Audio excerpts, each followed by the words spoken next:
बातमीपत्रात आता पाहूयात गल्लीपासून ते दिल्लीपर्यंतच्या ताज्या घडामोडींचा धावता आढावा।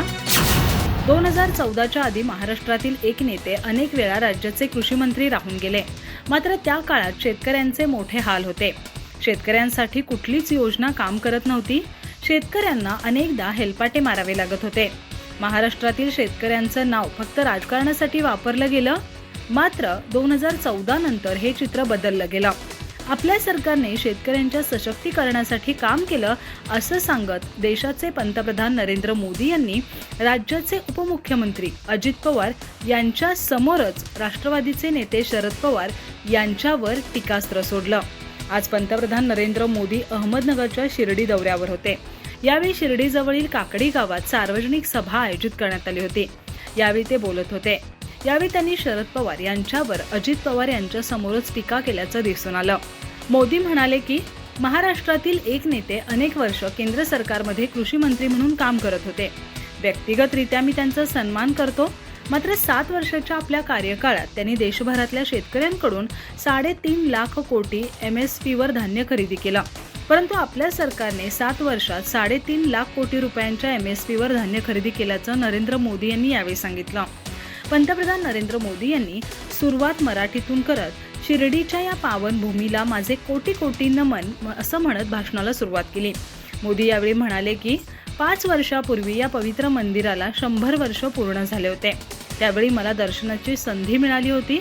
यावेळी सुरुवातीलाच त्यांनी कीर्तनकार बाबा महाराज सातारकर यांना आदरांजली देखील वाहिली। ते म्हणाले की आज सकाळी देशाचं अनमोल रत्न वारकरी संप्रदायाचं वैभव बाबा महाराज सातारकर यांचं निधन झालं। कीर्तन प्रवचनाच्या माध्यमातून ज्यांनी जगाला मार्गदर्शन केलं, त्यांच्या सहज वाणीतून निघणाऱ्या जय जय रामकृष्ण हरीने एक वेगळाच आनंद मिळत होता। मात्र आज त्यांचे देहावसन झाले, त्याबद्दल त्यांना भावपूर्ण श्रद्धांजली।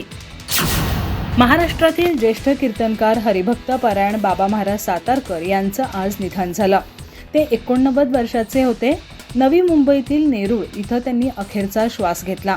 बाबा महाराज सातारकर यांच्या पार्थिवावर उद्या म्हणजे शुक्रवारी 27 ऑक्टोबरला संध्याकाळी 5 वाजता अंत्यसंस्कार करण्यात येणार असल्याची माहिती त्यांच्या निकटवर्तीयांनी दिली आहे। महाराष्ट्रातील जनतेच्या मनामनात ज्येष्ठ निरूपणकार बाबा महाराज सातारकर यांनी स्थान मिळवलं होतं। आपल्या निरूपणाच्या माध्यमातून त्यांनी अध्यात्माच्या प्रचाराबरोबरच सामाजिक प्रबोधन देखील केलं। त्यांचे रोखठोक विचार आणि आचरणाविषयी कीर्तनाच्या माध्यमातून प्रबोधन केलं। बाबा महाराज सातारकर यांचा जन्म 5 फेब्रुवारी 1936 रोजी सातारा इथं झाला होता। त्यांनी त्या काळी 10वी पर्यंतचं शिक्षण इंग्रजी माध्यमातून पूर्ण केलं। बाबा महाराज सातारकर यांच्या घरी शेकडो वर्षापासून वारकरी संप्रदायाची परंपरा होती। विठ्ठलाचे कीर्तन आणि ज्ञानेश्वरी यावर बाबा महाराजांनी आयुष्य घालवलं। बाबा महाराजांचं कीर्तन ऐकण्यासाठी राज्यातीलच नव्हे तर देशविदेशातून भक्त येत होते। मात्र अलीकडे वय झाल्यामुळे बाबा महाराज यांना कीर्तनासाठी उभे राहता येत नव्हतं। त्यांची ही कीर्तनाची परंपरा त्यांचा नातू पुढे नेतोय।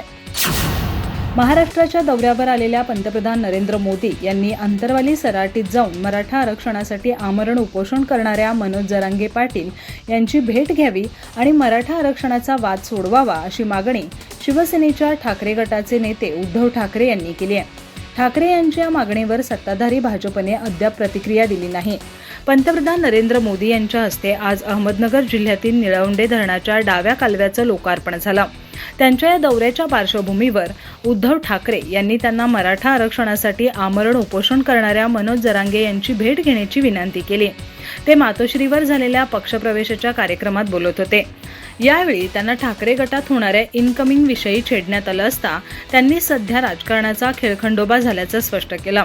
आमच्या पक्षातून बाहेर जाणारे सत्तेच्या दिशेने जात आहेत, या उलट पक्षात येणारे सत्ता आणण्याच्या दिशेने येत आहेत।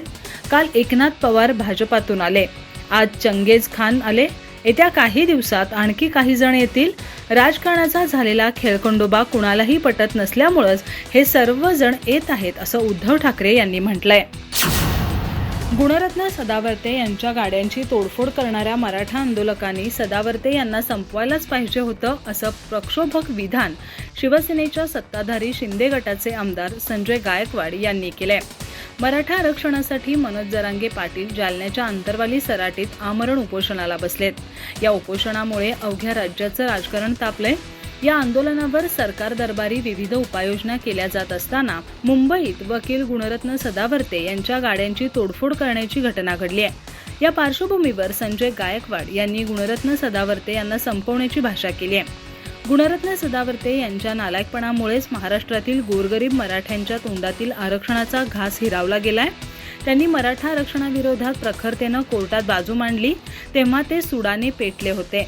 जसे काही मराठा आरक्षणामुळे त्यांचे फार मोठे नुकसान होणार होतं, त्यामुळे त्यांना गाड्यांची तोडफोड करण्याची शिक्षा कमी आहे, त्याला संपवायलाच हवं होतं, असं आमदार संजय गायकवाड यांनी म्हटलंय. छत्रपती संभाजीनगरमध्ये मराठा आरक्षणाच्या मुद्द्याने पेट घेतलाय. मराठा आरक्षणासाठी एकीकडे गावागावात साखळी उपोषण आणि नेत्यांना गावबंदी असं आंदोलन सुरू असतानाच काही नेते आरक्षण आणि आंदोलन विरोधात वक्तव्य करत असल्यानं मराठा समाजात असंतोष निर्माण होत असल्याचं दिसतंय. संभाजीनगरमधील खोडेगाव इथं आज मराठा आरक्षणाला विरोध करणाऱ्या नेत्यांची अंत्ययात्राच काढण्यात आली.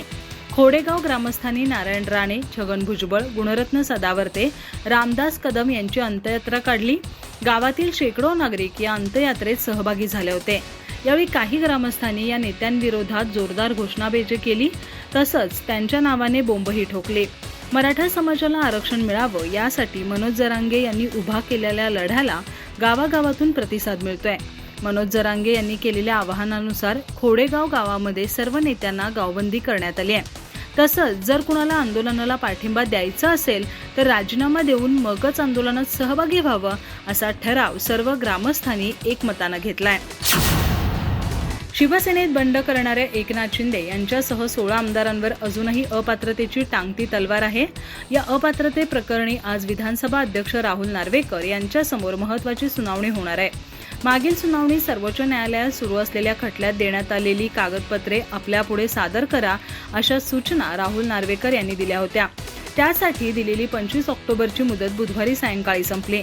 त्यानंतर आज या प्रकरणावर सुनावणी होणार असून नार्वेकर 2 महत्त्वाच्या मुद्द्यांवर निर्णय घेण्याची शक्यता आहे. आमदार अपात्रते प्रकरणी राहुल नार्वेकरांनी जाहीर केलेल्या वेळापत्रकावर सर्वोच्च न्यायालयाने तीव्र नाराजी व्यक्त करत सुनावणीचे नवीन वेळापत्रक देण्याचे निर्देश दिले होते. या नवीन वेळापत्रकावर आता 30 ऑक्टोबरला सर्वोच्च न्यायालयात सुनावणी होणार आहे. त्यामुळे आजच्या सुनावणीत नार्वेकर नवीन वेळापत्रकावर काही भाष्य करणार का हे पाहणं महत्त्वाचं ठरणार आहे. नार्वेकरांनी नवीन वेळापत्रक दिल्यास ते योग्य आहे की नाही हे 30 ऑक्टोबरला सर्वोच्च न्यायालय ठरवेल.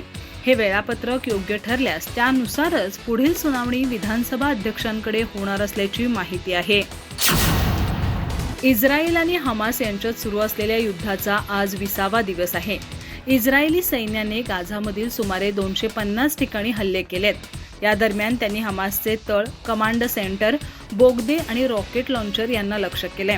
खान युनिस येथील क्षेपणास्त्र पॅडवर नौदलाने हल्ला केल्याचं इस्रायली लष्करानं सांगितलं. ही जागा मशीद आणि बालवाडीच्या अगदी जवळ होती. दरम्यान इस्रायलचे पंतप्रधान बेंजामिन नेतन्याहू यांनी पहिल्यांदाच कबूल केलं की 7 ऑक्टोबरचा हल्ला रोखण्यात इस्रायलला अपयश आलं. नेतन्याहू म्हणाले की 7 ऑक्टोबरला हमासचा हल्ला न थांबवल्याबद्दल भविष्यात माझ्यासह सर्वांनाच उत्तर द्यावं लागेल.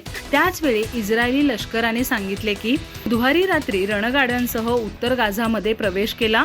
त्यांनी हमासच्या अनेक स्थानांना आणि रॉकेट प्रक्षेपण स्थानांना लक्ष्य केलं. दुसरीकडे जेरुसलेम पोस्टच्या वृत्तानुसार इस्रायलने अमेरिकेचा सल्ला मानून जमिनीवर हल्ला काही काळासाठी पुढे ढकलण्याचं मान्य केलं. अधिक माहिती आणि ताज्या घडामोडींसाठी आजच आमचे चॅनल सबस्क्राईब करा.